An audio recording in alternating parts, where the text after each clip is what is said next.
All right, y'all. What's going on? It's been a little while. We finally back. Before we even get started, bow your heads. Lord God, thank you for another day. Thank you for allowing us all to be vertical today. Thank you for allowing us to get out here and love and be kind and show grace and show mercy for our peers. Dear Lord, I ask that whoever taps into this podcast episode is blessed. I ask you cover them in the blood of the Lamb. And Lord, I ask that you just make sure their day is tranquil and they proliferate in a healthy manner to all of society. In your heavenly name we pray. Amen. Check this out, man. We're gonna start it off like this. Um, Finished the Bible not too long ago. Changed my life. Changed my life. We'll get into more of that, but I want to make sure I get it out there that y'all gonna hear me praying a lot more. I might not be all that good. I don't care. I'm gonna do it anyway. You feel me? The only way I could get better at it is to practice, and it's just it's just something I'm not ashamed of. You feel me? So with that being said, I didn't write anything for this episode. Of course, y'all see it's just me. Mark busy. It's 12:45 at night, and I just wanted to make sure I got on here, and I started to create the habit of recording and getting these videos out again. You feel me? With that being said, like I said, life has been sporadic, just a lot of stuff going on. Still trying to keep the main things, just training, making sure I'm doing what I can to become a better coach, become a better athlete, and just making sure I'm taking care of myself, trying to make sure I'm still getting enough food in, getting enough water, you feel me, taking care of business wherever I can, that type of thing. Um, Even in the midst of all this, the Lord has established a peace that surpasses all understanding. A lot of the time, I know we get into the gym. Before I even get started on that, I like to use the gym as my overall example because it is a very easy way to get people to understand what I'm trying to get at. If you know what I'm saying, I'm talking about the Lord or anything of that matter. And I know sometimes we go to the gym and you might have a spur of weeks where training, you feel me, just ain't going all that great. You know what I'm saying? You just going to the gym, you just doing the work. It might not feel good. It might not feel amazing for a couple of weeks, a couple of blocks, you know what I'm saying? Depending upon like what you got going on. And for real, I feel like a lot of people struggle in those times. And I'm recognizing like that is where I have been able to shine. And I'm not saying it to pat myself on the back. I'm saying it because if I did it, you could do it too. Like I walk into the gym and I consider myself a weakling. And for real, the more I do that, the more humiliated I stay in my process. The easier it is to build from a very, very low floor with a lot of different skills, a lot of different things. So when I walk into the gym, that's my overall take. But enough about the gym. What else? What else? I haven't written anything down in terms of being prepared for this episode, y'all. I said the Holy Spirit gonna guide me, and we just gonna go from there. Next thing, since I just said that, it popped up in my brain. Next thing, um, I'm pretty sure the Bible is the first book in my life. And mind you, I just turned 28 on the 5th of this month. The Bible is the first book that I've read cover to cover voluntarily. And for real, I had to really think about that. Cause I know for school and stuff, you know what I'm saying, like high school, they make you read a book or two depending upon what schools you went to. I know some people in my high school, shout out Central High School. I know some people read like Macbeth. Um, I know for me personally, I read the Odyssey, and I think there was another like two or three books. I think we definitely read a book called The Life of Pod too. And I'm just thinking to myself like, damn, somehow I finished a good book without anybody telling me to. And it took everything in me to read them books when I was in high school. No cap. I consider myself more or less an experiential learner, so a lot of the things I learned by fire, like trial by fire, trial and error, whatever the case, whatever you call it, you feel me? And that's how I picked up on things. But I recognize that like being able to look at someone else's wisdom that they have experienced and tailor it to your situation is a skill. And on top of that, I recognize that I love to read, and I didn't really know that. Like especially when it comes to being in high school, because I felt like we were just being told to read things. I never got to read things that I wanted to read. So with that being said, I finished the Bible, but then I also finished my first book on financial literacy, and 1-2 punch in terms of just changing my life and how I look at things. I won't get into the financial literacy thing too much because this is not the time or the place for it. But I just wanted to give y'all an idea of what's been going on, where I'm coming from with it, you feel me? And honestly, just how I'm carrying it. Like things are changing, and I feel like in order to get where I want to be, or in order to give myself a chance to get where I want to be, those things had to happen, right? So, one of the things that I knew I wanted to talk about on a podcast from like a couple of days ago, and I also like look to make Instagram posts about it concurrently, is positioning, right? When you're in the gym, when you're training, no matter if you're training for a sport, you're training for powerlifting, you're training for like your general health, minding your position is going to be one of the most important things to get good results out of your body, right? So let's talk about it. So if you're talking about using a more or less complex skill, whether it be like Olympic lifting or powerlifting, whatever the case may be, compound movements in general, you need to have good positioning. Good positioning is going to allow you to be more efficient, right, in terms of energy output and just overall not wasting any movement. It's going to allow you to recover better on the back end because you're not compensating. If you're supposed to be using your glutes, you're not going to use your lower back. And if you're supposed to be using your chest, you're not going to use your shoulders as much. You feel me? Like you're going to get a more balanced effect, and it's going to have a bigger translation into your health, into your strength, into your power, etc. This is important to understand, and then we have to look at, well, how do you get to good position, right? So a lot of the time we hear about stretching, mobilizing, but there's two things that we don't usually hear about, and that is breathing and posture.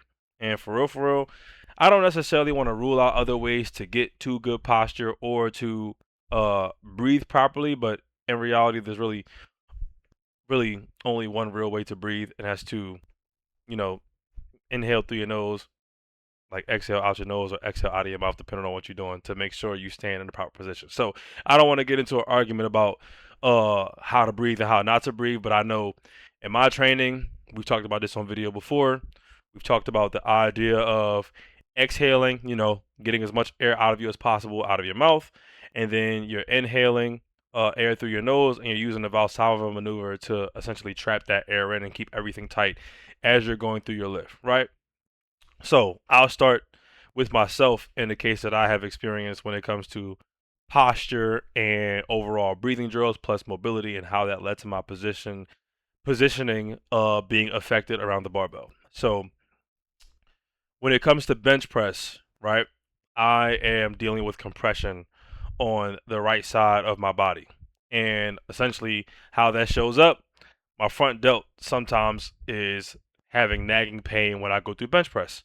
So I'm learning that because I have some type of compression on this side, that is leading to this part of my body basically overcompensating in a way, or being out of position and not being able to get the stretch mechanism that it needs when I'm laying down, when I'm doing other movements, to be able to feel comfortable in the bench press.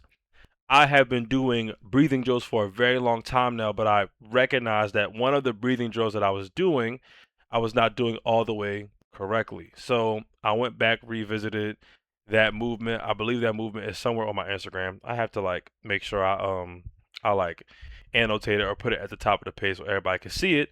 But essentially it's just called a supine pelvic tilt breathing drill. And I had changed where the air was getting to in this drill, and I can feel the correction through my rib cage and the upper portion of my spine, my thoracic spine, and genuinely speaking, I am unlocking a better position on bench press, and bench press feels amazing now. Bench press is one of those lifts in the gym where it has felt extremely terrible at points in times, even when I was benching my heaviest. But being able to get into a healthier position has done two things. Number one, makes benching in heavier weeks of training, like week 3, week 4 training weeks, it makes it a lot more consistent to be able to get in those positions and just maintain healthy patterns even while I'm on the brink of being like the most tired that I am throughout the entire block. The second thing is I actually have to deload. I can't do none of that, oh, coming to the block, bench something heavy because I want to. Like, nah, my muscles, my chest, my shoulders, my triceps specifically, donezo. They be cooked. So I gotta really come in and I gotta focus on lifting weights that are going to allow me to recover and actually getting good blood flow and choosing the right exercises away from the barbell to make sure I'm sustaining that same positioning and that same health that I just created by doing the drills in the first place. That leads me to my next point.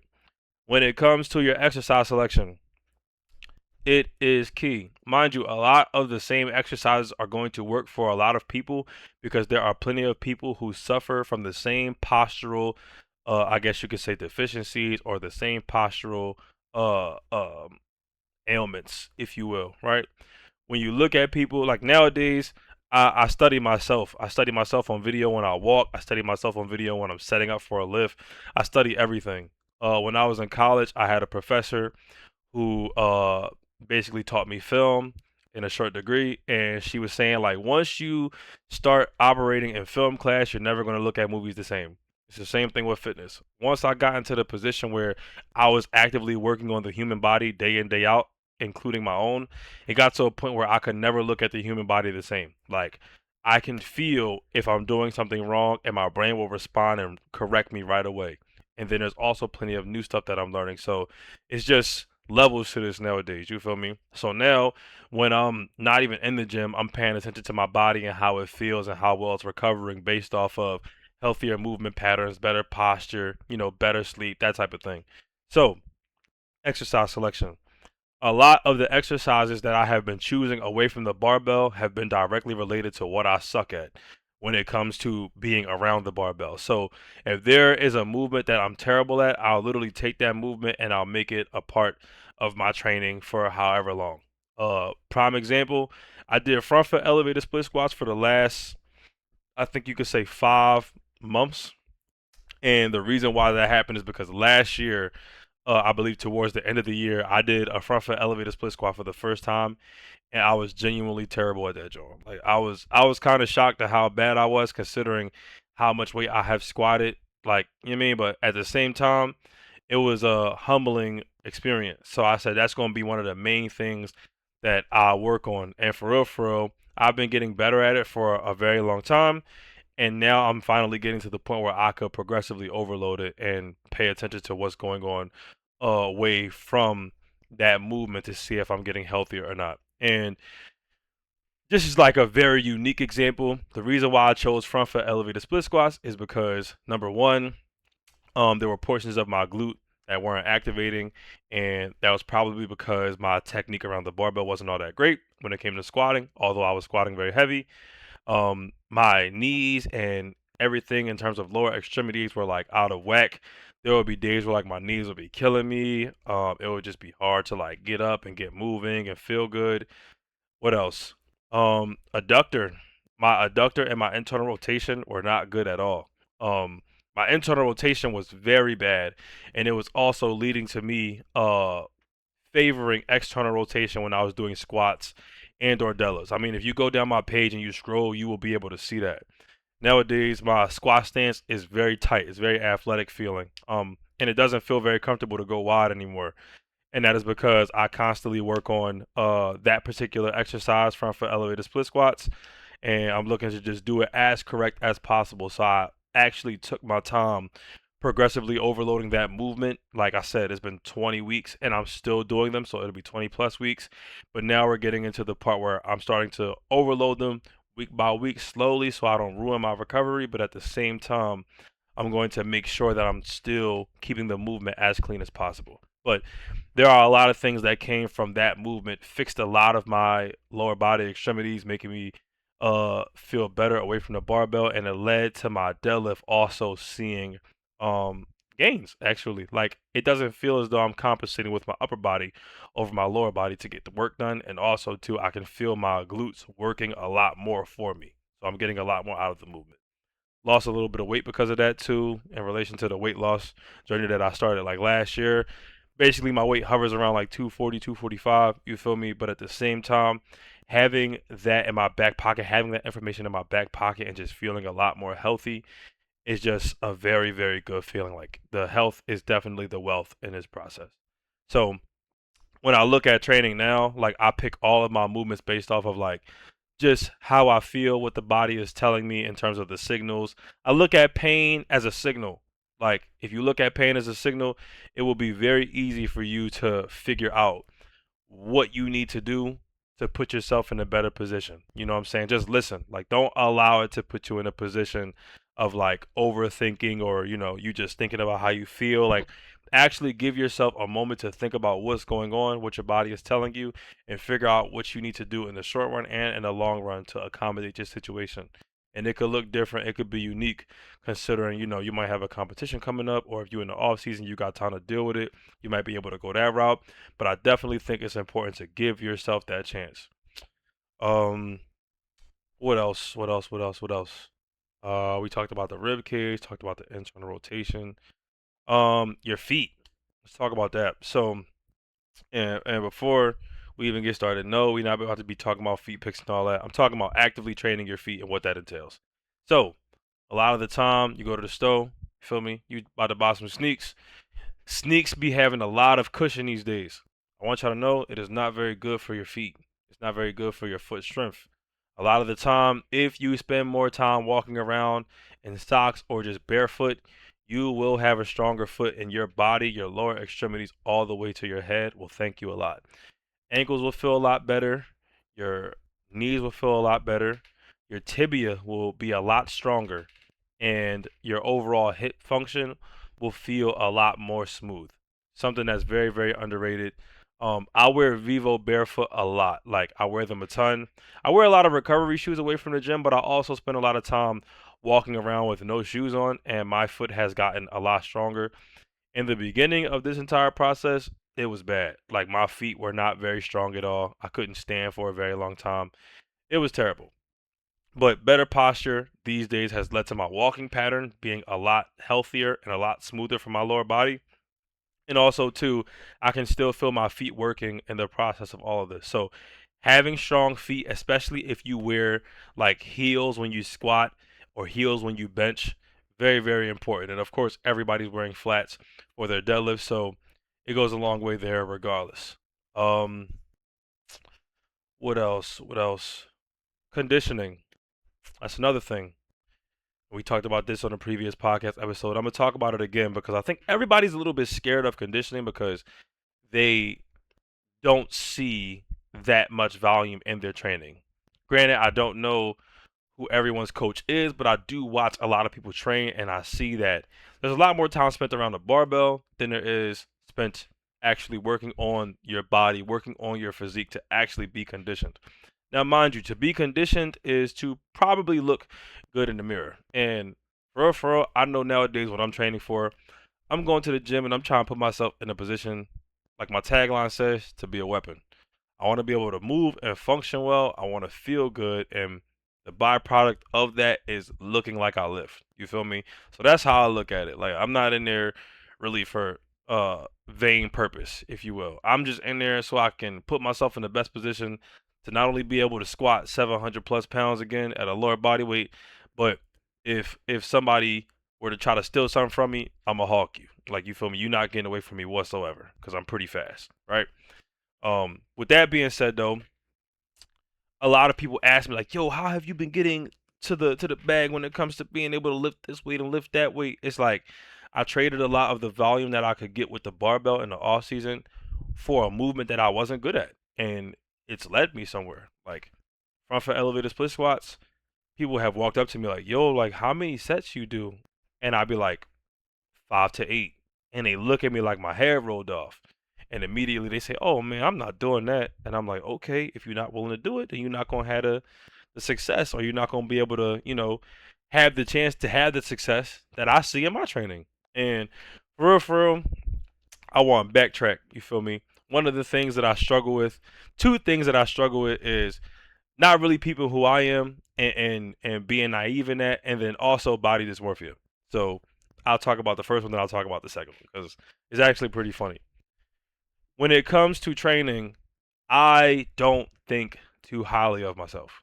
For real. I'm just another guy. I'm in the gym. I'm trying to get stronger. That's all that matters to me. So I don't necessarily think about the numbers that I'm loading. You feel me? I'm not thinking about it like that. I'm just like, this is what I need to do today. If it feels good, I'll do it. If it doesn't feel good, I'm not doing it. We leave it at that. I still got accessories. I still got stuff I got to do on the back end to put myself in a position to get a bag later. That's how I think about it. So like for me, I don't look at it like nothing. But then I recognize the people from the outside looking in, it's a completely different ballgame from them. Like I'm not even really recognizing it because, like I said, I'll be in my head, focus on what I'm doing. But I had to backtrack and really peep who I was. And now, when it comes to the body dysmorphia, my cup is always half empty. And when I say that, I mean like I look at myself and I'm like, yo, I'm not big enough yet. Like I need more muscle at this body weight. I need to be in better condition. I need to be in better shape. I need to be more prepared for the war when the war is here. You feel me? AKA competition. Like I'm like when it gets here, I need to be better for that day. I need to be able to be strong enough to handle any and every variable that comes my way on competition day and still be able to come out with the dub. Like it's a competitor's mindset. I know a lot of the time, like with powerlifting, I feel like it's romanticized to go into competition and have your best days on the platform, right? And mind you, the way that I train, I try to make that happen for myself and for all my athletes that I do coach. But at the same time, I recognize like you're asking a lot of yourself to have your best day on the platform if that's the overall goal. Like, but also too, you could put yourself in a better position by just training humbly, if you will, or just being smarter in your training, not crashing out, not overshooting when you don't need to, just getting what you need, getting up out of there, and focusing on the recovery aspect. So for me, I'm always looking at it from that regard. Like, I may not ever have my best day on the platform, but if I'm just that strong, I'm going to be able to put together a package that will get me the dub, that'll get me the overall best lifter, whatever the case may be. So that's what my training entails, is to put me in position to do that. You feel me? But like I said, I look at myself and I'm like, I'm not big enough. I'm like, no, this ain't it, bro. Like you need more. And then people will walk up to me like, hey yo, bro, like you wildin'. I'm like, how, bro? I feel like the little guy in here, they like, nah, bro. It's no way. And I'm like, bro, I'm telling you, like it's real. So shout out to you if you ever show love in that regard, cause for real, I still feel little. I still feel small, but that just means I got more work to do. Um, damn, we at 20 minutes already. I did not expect to be on here for 20 minutes. For real, I do want to put out like a call to action. I don't know who watches these. I don't know how often they get watched, but I do love to converse with people. I do love to, you know, get feedback from others. Like I love when people ask me questions because it gives me a chance to respond and then I get to see what type of feedback I get. Right? And these days I'm recognizing how much I actually do love to learn. Like, and mind you, it might not necessarily be connected to a classroom setting, but genuinely, I love to learn. Like, I love to be able to pick people's brains or hear about new topics or just be able to hear about stuff that I've already learned about and just hear about it from a different perspective. Feel me? I think that a lot of the times, especially in my adult life, we see people who go to college, they graduate and they have an ego based off their specifications or their specialization in the classroom, whatever the degree says. And when somebody who is talking from a framework of just pure experience starts to talk on a topic that may have been introduced in a classroom setting, some people feel as though their prestige or their pedigree is higher than a person who has wisdom. And I want y'all to know, like, before we even get into that conversation too deep with myself, I graduated in economics. Any conversation about the human body and anybody who has a degree or does not have a degree and has just overall experience about the topic, I am willing to listen and hear. Why? Because I didn't go to school for that. I know what I went to school for, and even with what I went to school for, picking up a book or talking to somebody who is financially literate or financially independent still serves me. I'm still taking notes. I'm still trying to get as much information from them as possible to build myself. You feel me? I recognize that all this training in the gym is important, but the most important muscle to train is this. If you train that muscle, you could do a lot. You could do anything. So I've been basically reaching back in my own history, trying to figure out where I'm at so I can put myself in a better position, whether it be finances or picking people up and putting people in a better position in the gym, helping people learn about their body, helping people get rid of their nagging pains, or helping people become stronger athletes and stronger human beings for whatever they need it for. With that being said, I'm going to wrap this episode up. Shout out to the Holy Spirit, like I said, for putting this episode together, because I did not come into this with anything written down. I didn't come in here with no plans, no matters of execution. I just wanted to get on here and I wanted to establish the healthy habit of recording these episodes again for you guys, for the people that do watch and actually get something from them. Um, lastly, I need people to understand too that I'm not a robot. I have my struggles. I have things that I go through. I have stuff that I'm dealing with mentally, physically, spiritually. And like I said, I just don't think this is the episode where I want to get into all that, because we'd be here for another hour and some change of me talking about everything that I have going on. You know what I'm saying? But at the same time, I want y'all to know it is okay not to be okay.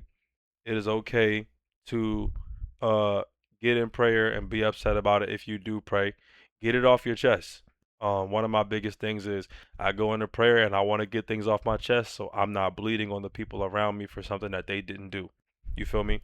And that's something that I really, really hang my hat on. It's a lesson that I've learned, and it's something that I'm still learning from others. So I want y'all to know it is okay not to be okay. It is okay to be upset with what your training is right now. It is okay to be upset with what's going on. The most important piece of all this is understanding where you are, understanding that it's not going to last forever, and also knowing that you're going to do your best to get yourself out of that situation. So, like I said before, man, I hope the episodes that are already here have helped you guys out with whatever you may have questions about, whether it has given you new ideas or not. I hope it has opened you to new things and new learning and just new spaces, new environments, new love, new grace, new everything. You feel me? New spirit, all that. So please like, comment, share, subscribe, and yeah, I'll be back with more. I'm gonna hold myself to just recording whenever I get a chance to, whenever I have things on my mind. So I'll holler at y'all next time. Love.